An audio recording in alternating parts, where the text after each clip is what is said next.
Halo, assalamualaikum. Hai Re, kali ini aku mau nampilin vlog ya. Aku masak karena dapat pesanan 3 tumpeng, 3 nasi tumpeng dan 30 nasi kotak.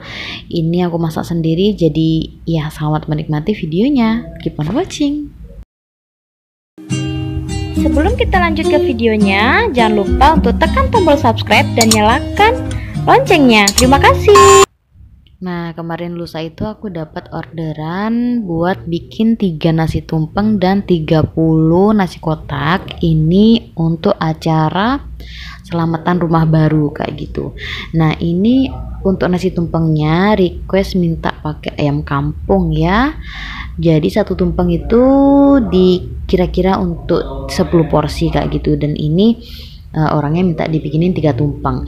Nah, karena kalau pakai ayam kampung itu kan agak keras, jadi ini ayamnya aku kukus dulu agak lama sih ya biar empuk gitu. Nah, untuk nasi kotaknya itu nanti ada ayam bakar juga, terus telur rebus, telur kukus ya, sama tahu goreng, sambal bajak, sama minta dikasih timun kayak gitu. Nah, ini aku kukus dulu telurnya. Dan maaf banget ya, untuk video kali ini cuma nampilin vlog aja. Untuk resep-resep masakannya tuh aku nggak bisa nampilin karena memang apa namanya, waktunya tuh harus tepat waktu, karena aku bilangnya jam 4 sore bisa diantar ke rumah orang yang pesan ini gitu, karena acaranya itu setelah maghrib kayak gitu. Jadi aku cuma nampilin vlognya aja. Untuk resep-resepnya mungkin lain waktu aku bakalan bikinin resepnya ya.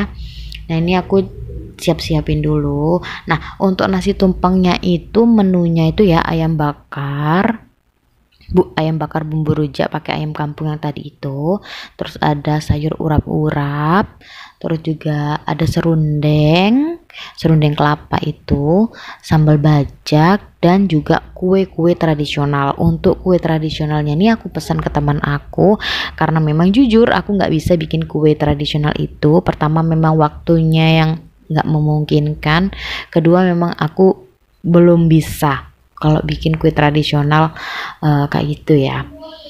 Nah, ini aku lagi nyiapin yang namanya garnish untuk nasi tumpengnya.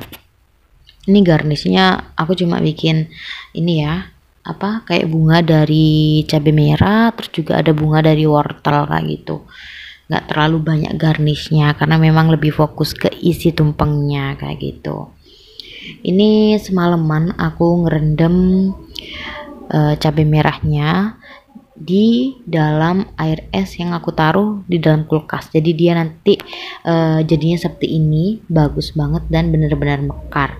Nah, ini aku lagi mau motong-motongin sayuran untuk urap-urapnya.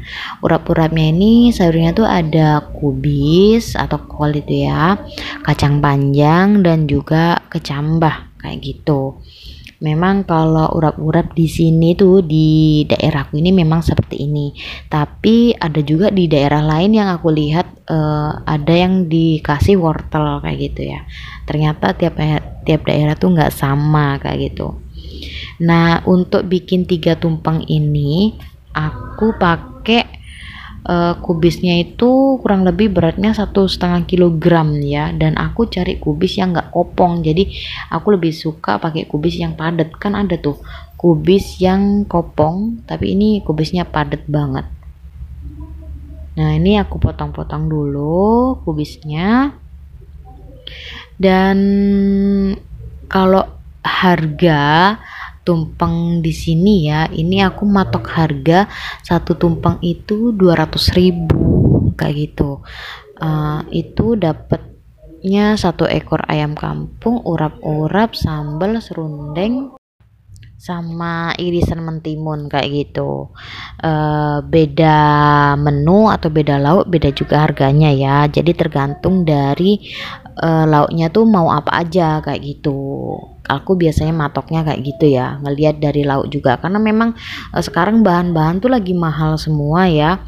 Dan juga kita juga harus bisa ngitung sama tenaga juga kan, gas dan lain sebagainya. Mungkin kalau orang kira wah segitu tuh mahal banget. Untuk di daerahku untuk jualan nasi tumpeng dengan harga di atas itu kadang ada yang masih nilai itu terlalu, waduh harganya kok mahal banget mbak, kayak gitu. Sekarang aja harga ayam kampung ya, itu yang sudah dipotong itu harganya sekitar mulai per kilonya, di sini tuh ditimbang gitu ya, di pasar itu per kilonya itu sampai 60.000 per kilo. Itu alhamdulillah kemarin aku dapat 3 kilo pak, jadi per ayam tuh ditimbang sama gitu, alhamdulillah sama beratnya, jadi dapat harga 60.000 gitu ya. Nah, ini aku lagi nyiapin bikin bumbu buat ayam bakarnya. Di sini pakai bumbu rujak ya, gitu. Jadi bumbu rujak itu memang paling enak buat ayam bakar. Ikan juga enak kok. Dikasih bumbu rujak kayak gini untuk dibakar ya. Nah, ini bumbunya itu terdiri dari bawang putih, bawang merah, ada kunyit, cabai merah, cabai rawit, lengkuas, jahe, sama kemiri. Itu yang aku halusin dulu, terus dibuat bumbu kayak gini. Dan aku tuh kalau masak ya Rek ya, nggak naker itu, maksudnya gimana ya, nggak pakai takaran, masukin aja gitu, kayak gula merah, garam, penyedap rasa, itu sama garamnya tuh masukin aja gitu, dicendok-sendok aja gitu, tinggal diicip aja nanti menurut aku rasanya udah pas, udah enak ya udah kayak gitu. Kadang ada juga sih yang komen mbak itu pakai takaran garamnya berapa gram, mana berapa gram, karena aku juga bingung juga ngejawabnya juga gimana gitu ya.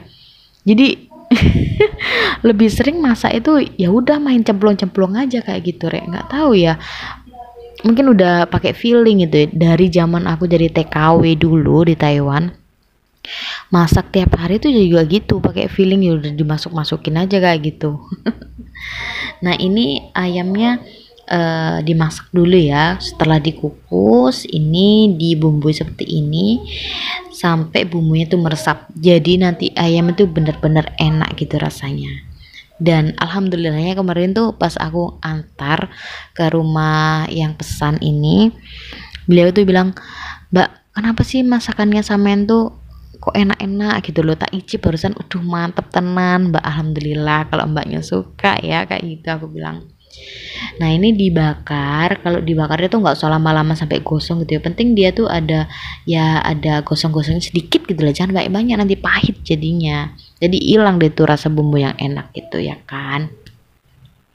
Nah, kalau udah selesai nyiapin ayam bakar, di sini aku mau goreng tahu, karena memang di nasi kotaknya itu lauknya tuh ada ayam bakar, tahu goreng, telur kukus, sambal, sama mentimun kayak gitu.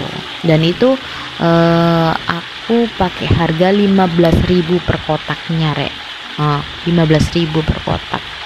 Bayangkan dengan segitu murah kan, murah banget ya kan. Jadi aku tuh cuma ambil keuntungan sedikit Rek. Kalau dibilang nggak sebanding tenaganya ya gimana ya, sudahlah, yang penting disyukurin aja meskipun dapatnya sedikit kayak gitu. Karena gimana ya, kalau di desa ini kita hidup tuh memang harus serba bisa, kalau nggak gitu ya ujung-ujungnya nanti balik lagi kerja ke luar negeri gitu.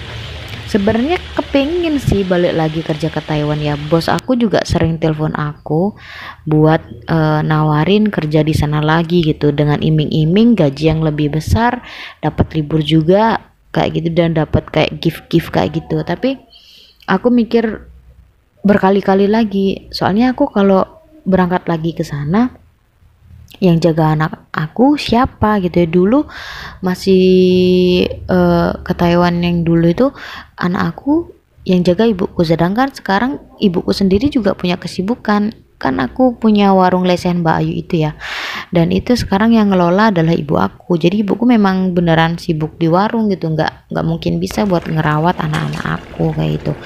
Dan mertua aku sendiri itu sudah almarhumah gitu, sejak suamiku masuk SMP ibunya itu sudah meninggal dunia. Jadi ya memang nggak ada buat yang nitipin anak-anak aku. Dan kalau nitipin ke suamiku sendirian gitu, terus aku berangkat kerja ke luar negeri, kayaknya nggak memungkinkan deh, nggak bisa, karena memang gimana ya, anak-anak aku nih luluhnya sama aku kalau ngejob rias pengantin aja pulangnya malam, mereka berdua nggak tidur alias nungguin aku, at least nungguin aku di depan rumah. Ntar kalau aku udah datang mereka baru tidur bareng sama aku kayak gitu. Jadi aku kalau mikir berkali-kali, memang sih ya gajinya besar enak gitu ya, tapi ya aku mikir buat mental anak-anak nanti kayak gimana kayak gitu, dan aku nggak mau sampai itu terjadi kayak gitu ya. Jadi ya sudahlah, aku punya keahlian masak sama ngerias, ya sudah itu yang aku lakukan di sini. Kalau bicara sama soal suamiku kerja, cuma sekarang nggak jualan pentol lagi kayak dulu ya. Semenjak COVID itu dia sudah berhenti, dan aku juga hamil, jadi dia berhenti nggak jualan pentol lagi, terus dia ikut kerja bangunan gitu ya. Dan sekarang alhamdulillah kerjanya di pondok, nggak gimana ya, nggak terlalu ngoyok gitulah kerjanya ya. Cuma dia tuh alhamdulillah dapat di bagian yang kayak perbaikan kayak gitu, misal ada plafon yang bocor atau apa, atau ngecat atau apalah kayak gitulah. Dia kerja di pondok. Memang sih ya gajinya kecil ya, bayarannya per minggu itu dapat 450.000, dan itu nanti sebagian dikasihkan ke aku buat beli kebutuhan pokok kayak beras, minyak, gula kayak gitu. Dan alhamdulillahnya aku masih dapat penghasilan dari YouTube ini untuk menopang kebutuhan di rumah, terutama beli susunya anak, beli pampers, terus juga bayar tagihan listrik, bayar tagihan BPJS kayak gitu ya, bayar kreditan motor kayak gitu. Aku bersyukur banget, aku terima kasih banyak buat subscriber aku tercinta, buat kalian tuh udah benar-benar bantu aku ya buat ngejalanin kehidupan ini kayak gitu ya. Pokoknya tanpa kalian aku tuh bukan siapa-siapa. Aku terima kasih banyak. Dan sekarang meskipun sampai di titik ini ya, sampai dapat subscriber 189.000 itu asli aku nggak beli subscriber ya, asli memang subscribe sendiri ya. Subscriber aku tercinta ini ya, meskipun belakangan ini viewers YouTube aku tuh menurun drastis banget. Aku nggak ngerti kenapa, padahal subscriber aku tuh banyak, tapi viewersnya itu memang lagi menurun. Tapi nggak apa-apa, kalau memang rezekinya aku segini ya disyukurin aja segini. Yang penting kita tetap kerja, nggak usah patah semangat buat nyukupin kebutuhan anak-anak ya kan. Oke Re, ini udah selesai ya ngepackingnya, nggak terasa sambil cerita-cerita. Lain kali nanti aku juga cerita-cerita lagi ya sambil masak-masak kayak gini. Gimana menurut kalian, lebih suka yang konten full masak atau sambil cerita-cerita kayak gini? Kalian komen di bawah ya. Dan terima kasih udah nonton. Sekali lagi aku ucapin terima kasih banyak buat subscriber aku yang setia sampai saat ini. Terima kasih banyak, dan sampai jumpa di video-video selanjutnya. Wassalamualaikum warahmatullahi wabarakatuh. Bye bye.